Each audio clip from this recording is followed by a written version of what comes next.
7 de dezembro, seja muito bem-vindo ao Plano Anual de Leitura da Bíblia com Lana e, de novo, sem a Rosânia. Ela fez uma viagem para questões pessoais e hoje eu estou aqui com muita alegria para poder ler com vocês a carta de Paulo aos cristãos da cidade de Colosso. Então vamos começar? Hoje, Colossenses do capítulo 1 ao capítulo 4. Diz assim a palavra de Deus. Eu, Paulo, apóstolo de Cristo Jesus pela vontade de Deus, escrevo junto com o irmão Timóteo esta carta ao povo de Deus que mora na cidade de Colossos, os nossos fiéis irmãos em Cristo. Que a graça e a paz de Deus, o nosso Pai, estejam com vocês. Oração em favor dos colossenses. Sempre que oramos por vocês, damos graças a Deus, o Pai do nosso Senhor Jesus Cristo, pois ficamos sabendo da fé que vocês têm em Cristo Jesus e também do amor que vocês têm por todo o povo de Deus. A verdadeira mensagem, a boa notícia do Evangelho chegou a vocês pela primeira vez, vocês ouviram falar a respeito da esperança que o Evangelho oferece. Por isso, a fé e o amor que vocês têm são baseados naquilo que esperam e que está guardado para vocês no céu. Essa boa notícia que vocês receberam está trazendo muitas bênçãos e vai se espalhando pelo mundo inteiro. E foi isso mesmo que aconteceu com vocês, desde o dia em que pela primeira vez ouviram falar a respeito da graça de Deus e a conheceram de verdade. Tudo isso vocês aprenderam com Epáfras, nosso querido companheiro de trabalho, o qual presta serviço em favor de vocês como um fiel servidor de Cristo. Foi ele quem nos contou do amor que o Espírito de Deus deu a vocês. Por esse motivo, desde o dia em que ficamos sabendo de tudo isso, nunca paramos de orar em favor de vocês. Pedimos a Deus que encha vocês com conhecimento da sua vontade e com toda a sabedoria e compreensão que o Espírito de Deus dá.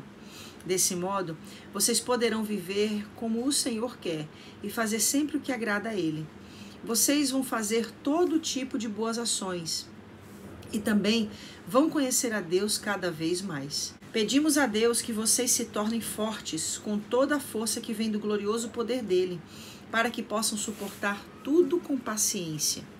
E agradeçam com alegria ao Pai que os tornou capazes de participar daquilo que ele guardou no reino da luz para o seu povo. Ele nos libertou do poder da escuridão e nos trouxe com segurança para o reino do seu Filho amado. É ele quem nos liberta e é por meio dele que os nossos pecados são perdoados. Cristo e a sua missão. Ele, o primeiro filho, é a revelação visível do Deus invisível. Ele é superior a todas as coisas criadas. Pois, por meio dele, Deus criou tudo, no céu e na terra, tanto o que se vê como o que não se vê, inclusive todos os poderes espirituais, as forças, os governos e as autoridades. Por meio dele e para ele, Deus criou todo o universo. Antes de tudo, ele já existia, e por estarem unidas com ele, todas as coisas são conservadas em ordem e harmonia. Ele é a cabeça do corpo, que é a igreja, e é ele quem dá vida ao corpo. Ele é o primeiro filho que foi ressuscitado para que somente ele tivesse o primeiro lugar em tudo. Pois é pela própria vontade de Deus que o filho tem em si mesmo a natureza completa de Deus. Portanto, por meio do filho, Deus resolveu trazer o universo de volta para si mesmo. Ele trouxe a paz por meio da morte do seu filho na cruz e assim trouxe de volta para si mesmo todas as coisas, tanto na terra como no céu. Sempre fiéis. Antes vocês estavam longe de Deus e eram inimigos dele por causa das coisas más que vocês faziam e pensavam.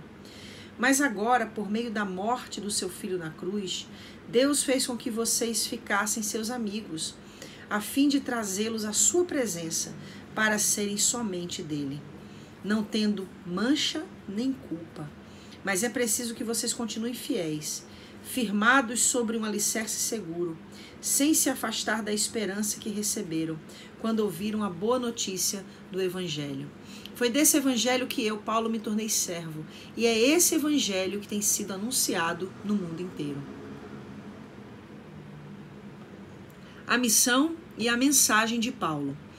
Agora eu me sinto feliz pelo que tenho sofrido por vocês, pois o que eu sofro no meu corpo pela igreja, que é o corpo de Cristo, está ajudando a completar os sofrimentos de Cristo em favor dela. E Deus me escolheu para ser servo da igreja e me deu uma missão que devo cumprir em favor de vocês. Essa missão é anunciar de modo completo a mensagem dele. Essa mensagem é o segredo que ele escondeu de toda a humanidade durante os séculos passados, porém que agora ele revelou ao seu povo. O plano de Deus é fazer com que o seu povo conheça esse maravilhoso e glorioso segredo que ele tem para revelar a todos os povos. E o segredo é este: Cristo está em vocês, o que lhes dá firme esperança de que vocês tomarão parte na glória de Deus. Assim, nós anunciamos Cristo a todas as pessoas, com toda a sabedoria possível, aconselhamos e ensinamos cada pessoa, a fim de levar todos à presença de Deus, como pessoas espiritualmente adultas e unidas com Cristo. É para realizar essa tarefa que eu trabalho e luto com a força de Cristo, que está agindo poderosamente em mim. Pois quero que saibam o quanto eu tenho trabalhado por vocês e pelos que moram em Laodiceia, e por muitos outros que não me conhecem pessoalmente. Eu trabalho para que o coração deles se encha de coragem e eles sejam unidos em amor e assim fiquem completamente enriquecidos com a segurança que é dada pela verdadeira compreensão do segredo de Deus. Esse segredo é Cristo, o qual é a chave que abre todos os tesouros escondidos do conhecimento e da sabedoria que vem de Deus. Eu digo isso a vocês para que não deixem que ninguém os engane com explicações falsas, mesmo que pareçam muito boas, porque embora no corpo eu esteja longe, em espírito eu estou com vocês. E fico alegre em saber que vocês estão unidos e firmes na fé em Cristo. A vida em união com Cristo. Portanto, já que vocês aceitaram Cristo Jesus como Senhor, vivam unidos com Ele, estejam enraizados nele, construam a sua vida sobre Ele e se tornem mais fortes na fé, como foi ensinado a vocês, e deem sempre graças a Deus. Tenham cuidado para que ninguém os torne escravos por meios de argumentos sem valor, que vêm da sabedoria humana. Essas coisas vêm dos ensinamentos de criaturas humanas e dos espíritos que dominam o universo, e não de Cristo. Pois em Cristo, como ser humano, está presente toda a natureza de Deus. E por estarem unidos com Cristo, vocês também têm essa natureza. Ele domina todos os poderes e autoridades espirituais. Por estarem unidos com Cristo, vocês foram circuncidados, não com a circuncisão que é feita no corpo, mas com a circuncisão feita por Cristo, pelo qual somos libertados do poder da natureza pecadora. Pois quando vocês foram batizados, foram sepultados com Cristo, e no batismo também foram ressuscitados com Ele, por meio da fé que vocês têm no grande poder de Deus, o mesmo Deus que ressuscitou Cristo. Antigamente vocês estavam espiritualmente mortos por causa dos seus pecados, e porque eram não judeus e não tinham a lei, mas agora Deus os ressuscitou junto com Cristo. Deus perdoou todos os nossos pecados e anulou a conta da nossa dívida com seus regulamentos que nós éramos obrigados a obedecer. Ele acabou com essa conta pregando-a na cruz. E foi na cruz que Cristo se livrou do poder dos governos e das autoridades espirituais. Ele humilhou esses poderes publicamente, levando os prisioneiros no seu desfile de vitória. Portanto, que ninguém faça para vocês leis sobre o que devem comer ou beber, ou sobre os dias santos e as festas da lua nova e o sábado. Tudo isso é apenas uma sombra daquilo que virá. A realidade é Cristo. Não deixem que ninguém os humilhe, afirmando que é melhor do que vocês porque diz ter visões, insiste numa falsa humildade e na adoração de anjos. Essas pessoas não têm nenhum motivo para estarem cheias de si, pois estão pensando como qualquer outra criatura humana pensa. Elas não estão ligadas a Cristo, que é a cabeça. Cristo controla o corpo todo e alimenta e mantém unido por meio das juntas e ligamentos. E assim o corpo cresce como Deus quer que cresça. Morrer e viver com Cristo. Vocês morreram com Cristo e por isso estão livres dos espíritos maus que dominam o universo.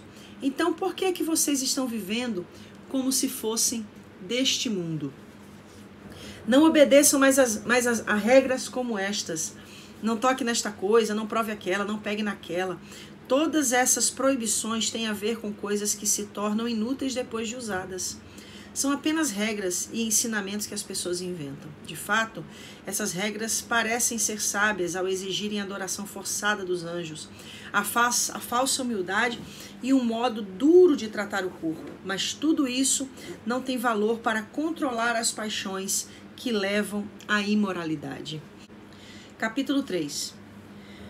Vocês foram ressuscitados com Cristo, portanto, ponham o seu interesse nas coisas que são do céu, onde Cristo está sentado ao lado direito de Deus. Pensem nas coisas lá do alto e não nas que são aqui da terra, porque vocês já morreram e a vida de vocês está escondida com Cristo, que está unido com Deus. Cristo é a verdadeira vida de vocês. E quando Ele aparecer, vocês aparecerão com Ele e tomarão parte na sua glória. A vida velha e a vida nova. Portanto, matem os desejos deste mundo que agem em vocês, isto é, a imoralidade sexual, a indecência, as paixões más, os maus desejos e a cobiça, porque a cobiça é um tipo de idolatria, pois é por causa dessas coisas que o castigo de Deus cairá sobre os que não lhe obedecem. Antigamente, a vida de vocês era dominada por esses desejos e vocês viviam de acordo com eles, mas agora, livrem-se de tudo isto, da raiva, da paixão e dos sentimentos de ódio, e que não saia da boca de vocês nenhum insulto e nenhuma conversa indecente. Não mintam uns para os outros, pois vocês já deixaram de lado a natureza velha com os seus costumes e se vestiram com uma nova natureza. Essa natureza é a nova pessoa que Deus, o seu Criador, está sempre renovando para que ela se torne parecida com Ele, a fim de fazer com que vocês o conheçam completamente. Como resultado disso, já não existem mais judeus e não judeus, circuncidados e não circuncidados, não civilizados, selvagens, escravos ou pessoas livres, mas Cristo é tudo e está em todos. Vocês são o povo de Deus. Ele os amou e os escolheu para serem dele. Portanto, vistam-se de misericórdia, de bondade, de humildade, de delicadeza e de paciência. Não fiquem irritados uns com os outros e perdoem uns aos outros, caso alguém tenha alguma queixa contra outra pessoa. Assim como o Senhor perdoou vocês, perdoem uns aos outros. E, acima de tudo, tenham amor, pois o amor une perfeitamente todas as coisas. E que a paz que Cristo dá dirija vocês nas suas decisões, pois foi para essa paz que Deus os chamou, a fim de formarem um só corpo. Sejam agradecidos. Que a mensagem de Cristo, com toda a sua riqueza, viva no coração de vocês. Ensinem e instruam uns aos outros com toda a sabedoria. Cantem salmos, hinos e canções espirituais. Louvem a Deus com gratidão no coração. E tudo o que vocês fizerem ou disserem, façam em nome do Senhor Jesus e por meio dele agradeçam a Deus, o Pai. Viver bem com os outros. Esposa, obedeça ao seu marido, pois é o que você deve fazer por ser cristã. Marido, ame a sua esposa e não seja grosseiro com ela. Filhos, o dever cristão de vocês é obedecer sempre ao seu pai e à sua mãe, porque Deus gosta disso. Pais, não irritem os seus filhos para que eles não fiquem desanimados. Escravos, em tudo obedeçam àqueles que são seus donos aqui na terra. Não obedeçam só quando eles estiverem vendo vocês, procurando com isso conseguir a aprovação deles, mas obedeçam com sinceridade por causa do temor que vocês têm pelo Senhor. O que vocês fizerem, façam de todo o coração, como se estivessem servindo o Senhor e não as pessoas. Lembrem que o Senhor lhes dará como recompensa aquilo que ele tem guardado para o seu povo, pois o verdadeiro Senhor que vocês servem é Cristo. E quem faz o mal, seja quem for, pagará pelo mal que faz, pois quando Deus julga, ele não faz diferença entre as pessoas. Capítulo 4. Donos de escravos, sejam justos e honestos na maneira de tratar os seus escravos. Lembrem que vocês também têm um Senhor no céu. Conselhos: continuem firmes na oração, sempre alertas ao orarem e dando graças a Deus. Orem também por nós, a fim de que Deus nos dê uma boa oportunidade para anunciar a sua mensagem, que trata do segredo de Cristo, pois é por causa dessa mensagem que eu estou na cadeia. Portanto, orem para que eu faça com que o segredo de Cristo seja bem conhecido, como é o meu dever.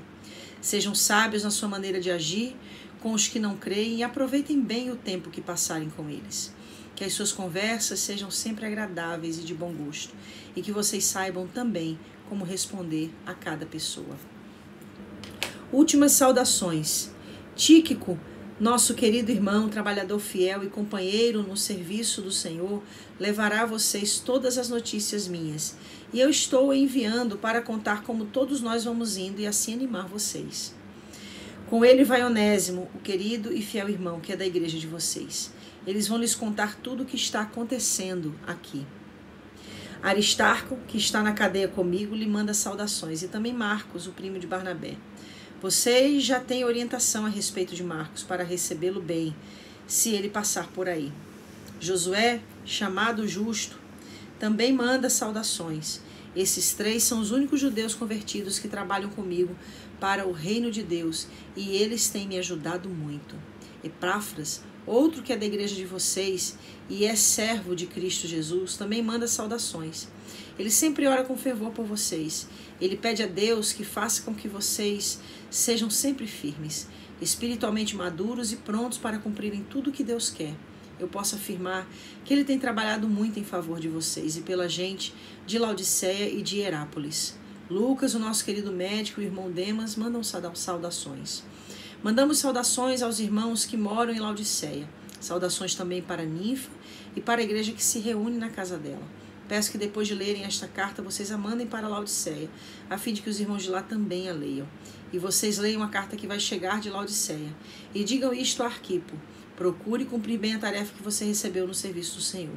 Com a minha própria mão escrevo isto. Saudações de Paulo. Não esqueçam que estou na cadeia.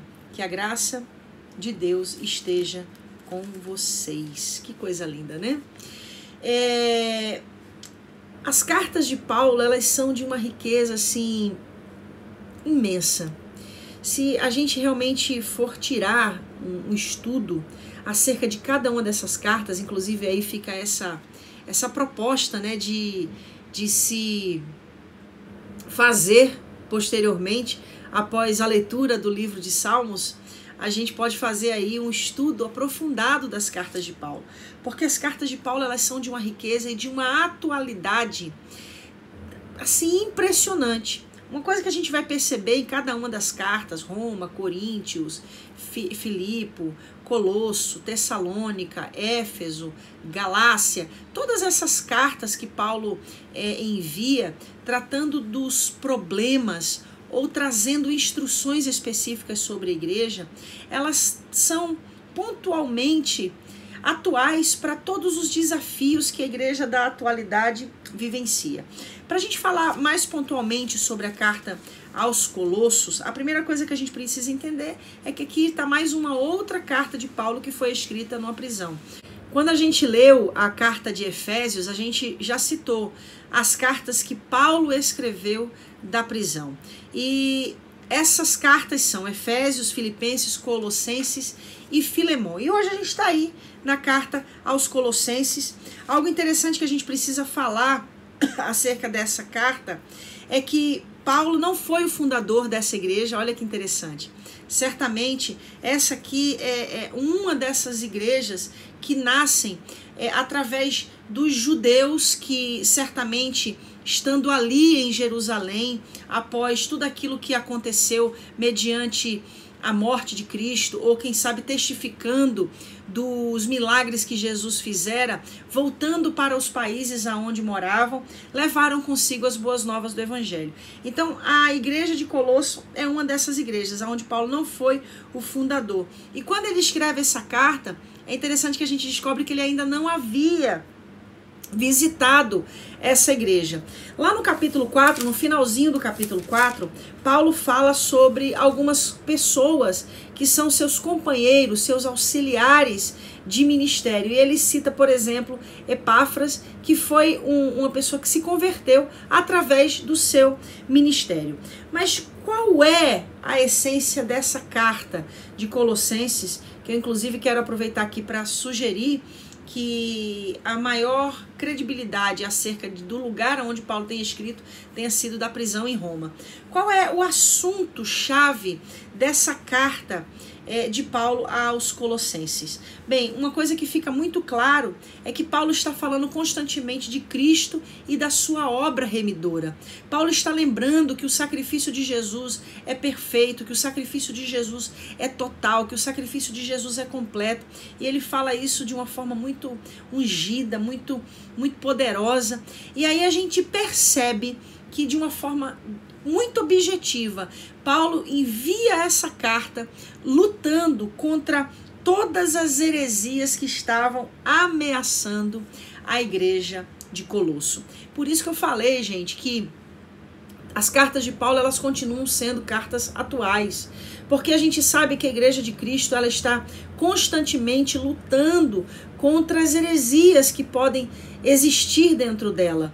E aí Paulo, obviamente, preocupado com aquela igreja, com a maneira como as coisas estavam tomando o rumo, ou seja, guardar dias, guardar cerimônias, guardar rituais, que a gente já sabe que é algo estabelecido para o conceito da lei. Inclusive, Paulo fala que isso tudo era uma sombra, mas que Cristo é o cumprimento de todas essas coisas. Então, ele vai confrontando todas essas heresias que estavam ali existindo, começando a pairar sobre a igreja de Colosso, sobre os colossenses.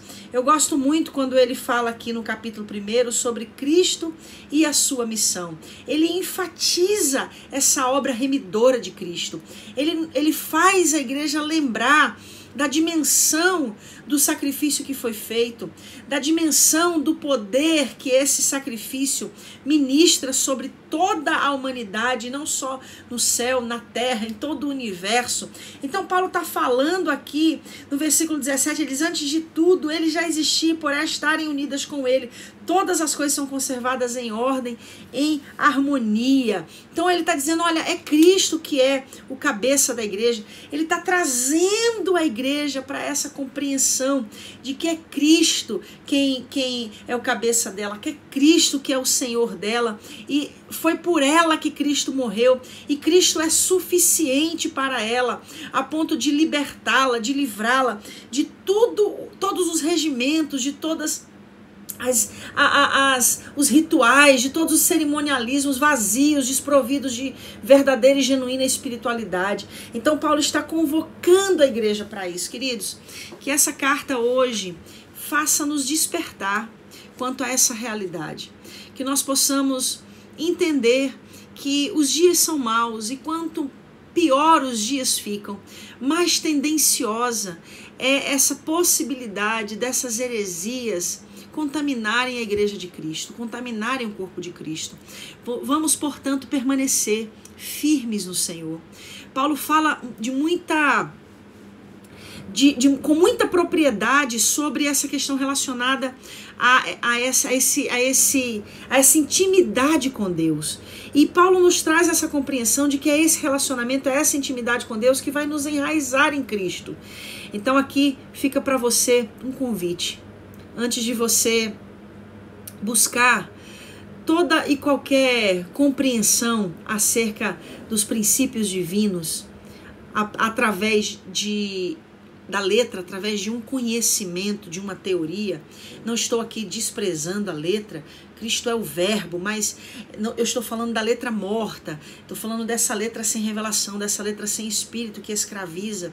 Eu quero te convidar a ter uma experiência com o verbo vivo, com essa letra viva, essa letra cheia de revelação, essa letra que abre os tesouros que Paulo diz escondidos, essa letra que revela os segredos que estavam escondidos até a vinda de Cristo, porque Ele é a chave.